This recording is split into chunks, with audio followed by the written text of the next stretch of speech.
So, if you haven't noticed in the Paradox community, there's this thing that's been going around, started by someone whose name I will not mention, who is encouraging everyone to play artillery only.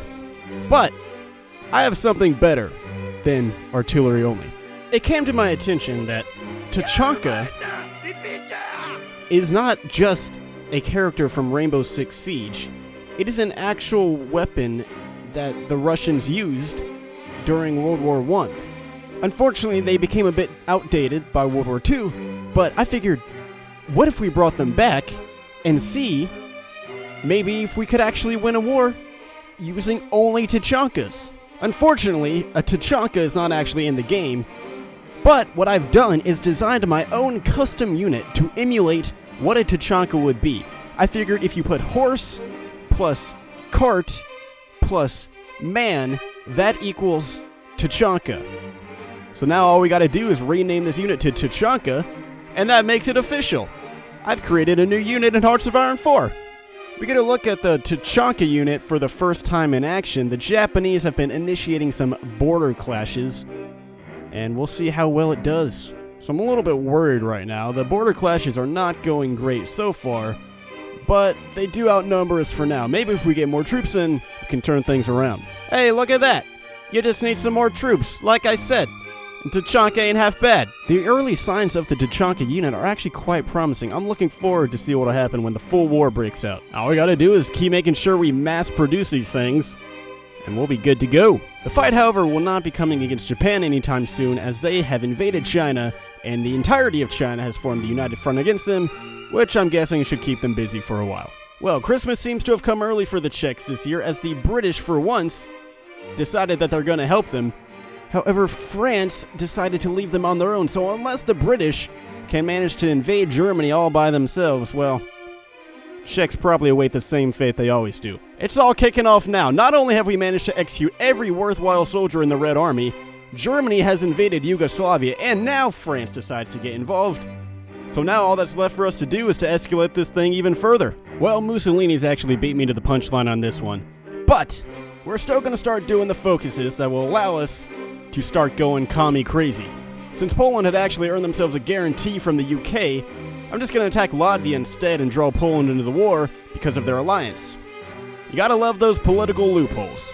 Alright, and not 20 seconds later, the Germans have now attacked Poland. So now it's just going to be a race to gobble up as much territory as possible before the Germans do it themselves.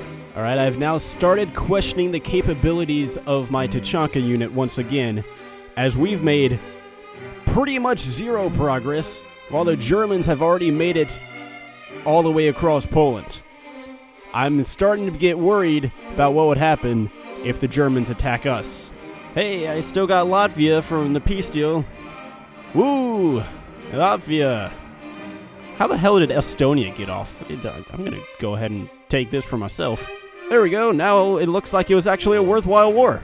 In an unexpected turn of events, after Japan had actually already taken over all of China and vassalized all the Chinese states, the Qing declare war and revolt against Japan. I feel like it's not going to go well for them, so we should probably get ready to pour one out for my man Puyi here. Just have your drinks ready. But wait a minute, the Qing get a lifeline. The British actually let them into the Allies. I don't know if it'll help that much. I mean, maybe the Royal Navy can cut off reinforcements from Japan, but who knows? We'll see what happens over there. And now Romania has attacked Bulgaria. Get ready to pour one out for my man Boris as well. I don't think the Allies are going to be wanting to help Bulgaria here. And not just the Qing, but now the entire Allied cause has gained a lifeline as the United States finally enters the war. It's amazing that they entered the war at all. I guess Roosevelt's deciding to get a bit frisky today. Yeah, that one was over well before it began. The Roman wannabes are going to try their best to expand and become like their ancestors, but we all know Romania will forever be the retarded child of the bunch. Alright, well here we go. It's the moment that we've all been waiting for. The Germans have attacked me. It's time for the true test of the Tachankas. Well, the Germans aren't really attacking me. They've just attacked me in this one spot up in Latvia. And, I mean, it's kind of an even fight for now, I guess. But everyone else, they're not doing anything. It's the lamest Barbarossa I've ever seen. I mean, I guess if they're not going to do anything, we may as well give it a try. Here goes nothing. Make sure the NKVD burns all files about this offensive. There will be absolutely no mention of our massive failure. Right, we're going to need to keep cranking out these Tachankas, because after that last offensive, man, that was bad. Alright, so Italy declared war on Greece, and the Romanians were protecting the Greeks. So now both Romania and Greece have joined the Allies. This could be good, because now the Germans got to shift all their troops south. So while all the Germans are riding merrily along their trains to Bucharest, time to launch an attack. Go forth, my Tachankas. Please make this a good video. I guess I can send these troops that were guarding the Romanian border into Romania now to help them out a bit.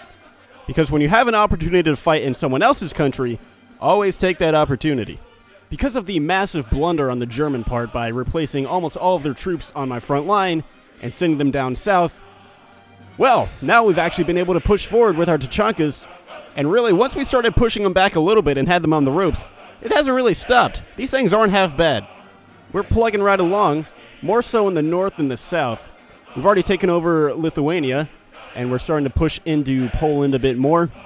The German troops are very weak already. They've wasted a lot of manpower and equipment, so I'm hoping to take advantage of the numerical and material superiority to carry the day for me. The attack stalled out for a bit, which was fine. We regrouped. The Germans attacked me again and just wasted even more manpower and equipment. So I guess it's time to get the attack going once more. We're going to try to push all the way into Germany with this one. This could be our chance to seal victory in the war. The Germans have 16 divisions all fighting in Warsaw, and so if we can just cut them off and annihilate them, well, I don't think they would be able to recover from that. And there you go, they're cut off. You know, I'm really starting to like these Tachankas. They're the right mix of speed, power, and all-around badassness. Now that I'm feeling pretty confident about our situation in the Western Front, I figure why not join in the fun in Asia? Our last attack stalled about at the edge of Western Poland, but the Germans are only getting weaker and weaker. So with one final push, I believe we can take out Germany and win the war once and for all. Well, here's something I didn't even know that could happen. So Japan had taken over China and puppeted all the Chinese states. You can see here that the Guangxi clique is still fascist, but they betrayed Japan. They declared support for the Qing, and now they're fighting with the Qing. You can see here their status of being in the Allies. I really had no idea that a puppet could betray and join someone else like that. That's incredible. The Germans are now on their last rope. Resistance is getting softer and softer, and half of the front line we can just march right through into open territory. And I don't think this war will carry on for much longer. Just so long as my Tachankas can keep on rolling. Oddly enough, though, the battle down in Greece and Romania has barely changed at all. It's been a stalemate the whole time, but, I mean, heck, if the Germans aren't going to defend their own territory and defend Yugoslavia, I'm okay with that. Just as soon as we walk into Salzburg here, that should do it.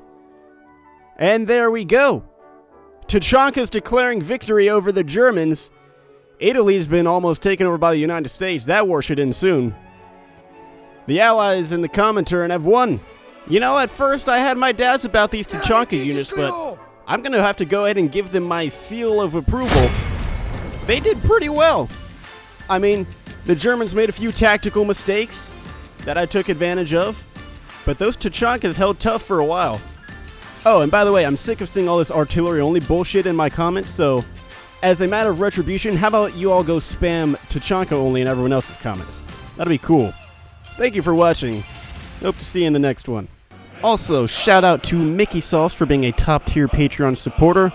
Thank you for your support.